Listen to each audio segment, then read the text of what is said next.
এসো হে তরুণ, সত্যের পথে একটি ইসলামিক মিডিয়া। একটি বাক্য বললেন, তোমাকে তো তা দিলাম, এর আরো 10 গুণ তোমাকে দিলাম, এর আরো 10টার সমান তোমাকে দিলাম। তখন লোকটা বলছে, আল্লাহ আপনার এত দয়া, আপনি এত দয়ালু, আমাকে যদি এই জান্নাত আপনি দেন, আমি গুনাহগার বান্দা, পাপী বান্দা, আমার যদি এই জান্নাত হয়, তাহলে আপনার নেককার বান্দা তাদের না জান্নাত কেমন আমাকে একটু বলা যাবে? আল্লাহ তাআলা বলেন, শোনো, আমি আমার নেককার বান্দাদের জন্য যেই জান্নাত তৈরি করে রেখেছি, ওই জান্নাতের বৃক্ষ গাছপালা আমি আল্লাহ নিজের হাত দিয়ে সাজিয়েছি। কোনো চোখ দেখেনি, কোনো কান শোনেনি, কোনো অন্তর পরিকল্পনা করেনি। জিবরাইল, জি জান্নাত দেখে আসো। তার মানে জিবরাইল আলাইহিস সালাম জান্নাত দেখেছেন, ওটা দেখেননি। মিরাজের রাতে আল্লাহর নবী জান্নাত দেখেছেন, তবে ওটা দেখেননি। ওটা স্পেশাল, আল্লাহ তৈরি করে রেখেছেন। কোনো জিন স্পর্শ করেনি, কোনো ফেরেশতা স্পর্শ করেনি, কোনো চোখ দেখেনি, আল্লাহ নিজের হাত দিয়ে বানিয়ে রেখেছেন।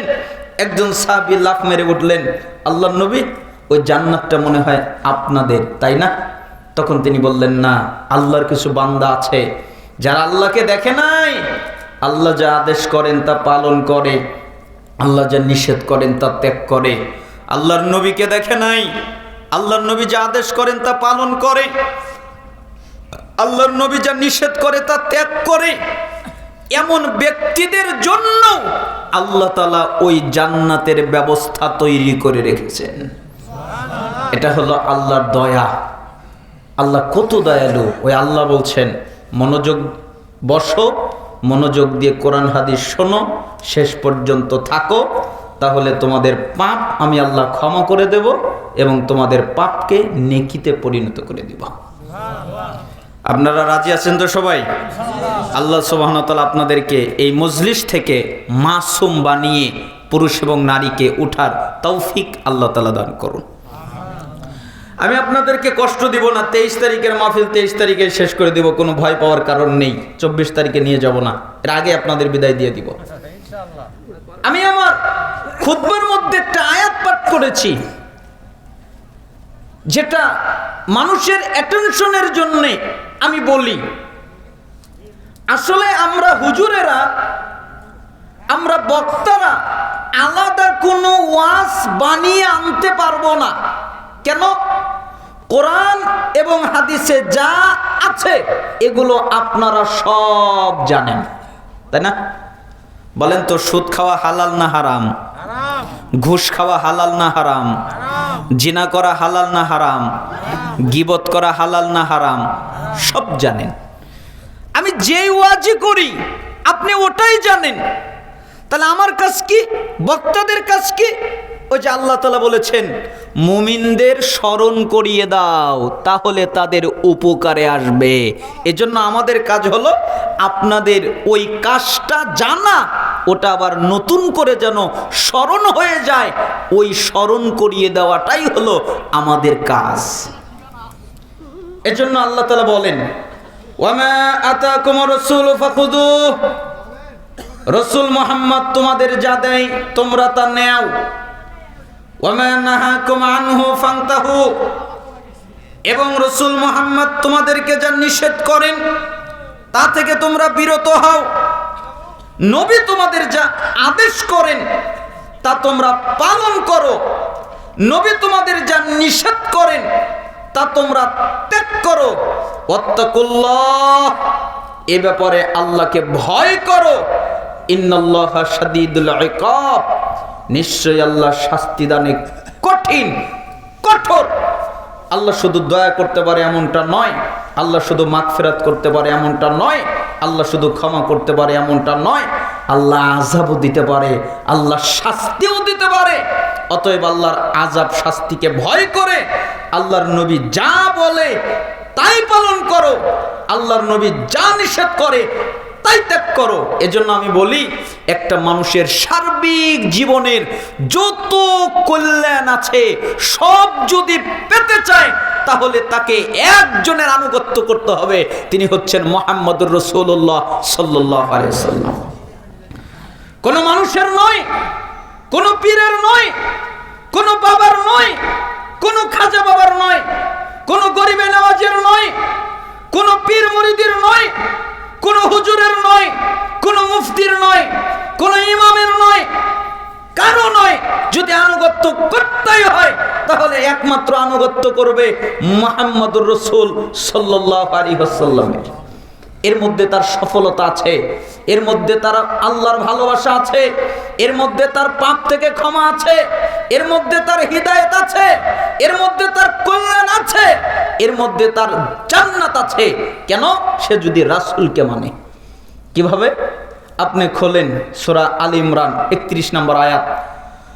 কুল, হে নবী আপনি বলেন, ইন কুনতুম তুহিব্বুনাল্লাহ, তোমরা যদি দাবি করো আমরা আল্লাহকে ভালোবাসি, আল্লাহকে ভালোবাসি, এই দাবিতে যদি তোমরা একমত হও, এই দাবিতে যদি তোমরা দাবিদার হও, ফাত্তাবিউনি, তাহলে আমি নবীর ইত্তেবা করো, আমি নবীর অনুসরণ করো, আমি নবীর আনুগত্য করো, ইহবিবুকুমুল্লাহ, তাহলে আল্লাহ তাআলা তোমাদের ভালোবাসবেন, ওয়াগফির লাকুম যুনুবাকুম, এবং তোমাদের যত পাপ আছে আল্লাহ সবগুলোকে মাফ করে দিবেন। সুবহানাল্লাহ। বলেন তো কার আনুগত্য করলে? রাসূলের আনুগত্য করলে। সূরা নূর খোলেন, 52 নম্বর আয়াত পড়েন, আয়াতগুলো একটু মেমোরাইজ করার বোঝার চেষ্টা করেন। আল্লাহ তাআলা বলেন, ওয়া মাইতাল্লাহ ওয়া রাসূলহু ওয়া ইয়াখশাল্লাহ ওয়া ইয়াত্তাকিহি ফাউলাইকা হুমুল ফাইজুন।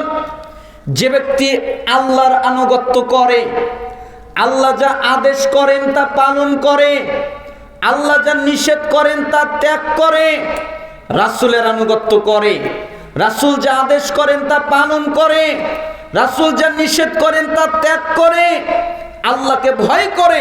কিভাবে আমি সুদ খেতে পারি আল্লাহ দেখছেন, কিভাবে ঘুষ খেতে পারি আল্লাহ দেখছেন, কিভাবে জিনা করতে পারি আল্লাহ দেখছেন, কিভাবে ব্যভিচার করতে পারি আল্লাহ দেখছেন, কিভাবে পাপ করতে পারি আল্লাহ দেখছেন। তাকওয়া অবলম্বন করে। তাকওয়া মানে পাপ থেকে বেঁচে চলে। যে যত বেশি পাপ থেকে বেঁচে চলবে সে তত বড় মুত্তাকি। তার মানে আল্লাহকে মেনে চলে, রাসূলকে মেনে চলে, আল্লাহকে ভয় করে, তাকওয়া অবলম্বন করে। ফাউলাইকা হুমুল ফাইজুন, এরা হলো সফল কাম বান্দা। কি কাম? সফল কাম। এরা সফলতা পেয়েছে, আল্লাহ তাআলা এদেরকে সফলতা দান করেছেন।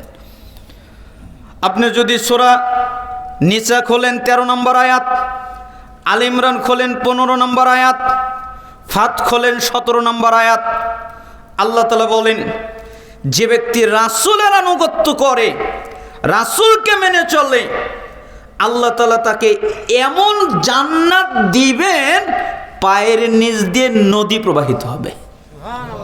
পায়ের নিচ দিয়ে কি প্রবাহিত হবে? নদী। কেন? সে রাসূলকে মেনেছে তাই। আপনি যদি সূরা আরাফ খোলেন 158 নম্বর আয়াত, فآمنوا بالله ورسوله النبي الأمي الذي يؤمن بالله وكلماته واتبعوه لعلكم تهتدون। তোমরা ঈমান আনো আল্লাহর প্রতি, ঈমান আনো আল্লাহর বার্তাবাহক উম্মি নবীর প্রতি। কেন? যে নবী আল্লাহর প্রতি ঈমান এনেছেন, যে নবী আল্লাহ যে কিতাব নাজিল করেছেন ওই কিতাবের প্রতি ঈমান এনেছেন, তোমরা ওই নবীর আনুগত্য করো, তোমরা ওই নবীর অনুসরণ করো, তোমরা ওই নবীর ইত্তেবা করো, লাআল্লাকুম তাহতাদুন, তাহলে আল্লাহ তাআলা তোমাদেরকে হিদায়াত দান করবেন। কি দান করবেন? হিদায়াত। দেখেন কতগুলো জিনিস পেয়ে গেলাম কয়টা আয়াত থেকে। 1, আল্লাহর ভালোবাসা, 2, হিদায়াত, 3, পাপ থেকে ক্ষমা, 4, সফলতা, 5, জান্নাত। আবার দেখেন, 1, আল্লাহর ভালোবাসা, 2, হিদায়াত, 3, পাপ থেকে ক্ষমা, 4, সফলতা, 5 জান্নাত। কি করলে? রাসূলের আনুগত্য করলে, রাসূলকে মেনে চললে।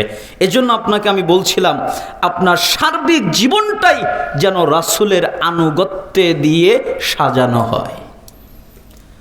আবু দাউদের 4607 নম্বর হাদিস, তিরমিজি 2676 নম্বর হাদিস, ইবনু মাজার 42 নম্বর হাদিস, ইবনু হিব্বানের 5 নম্বর হাদিস, সহিহ আত-তারগিব ওয়াত তারহিবের 37 নম্বর হাদিস।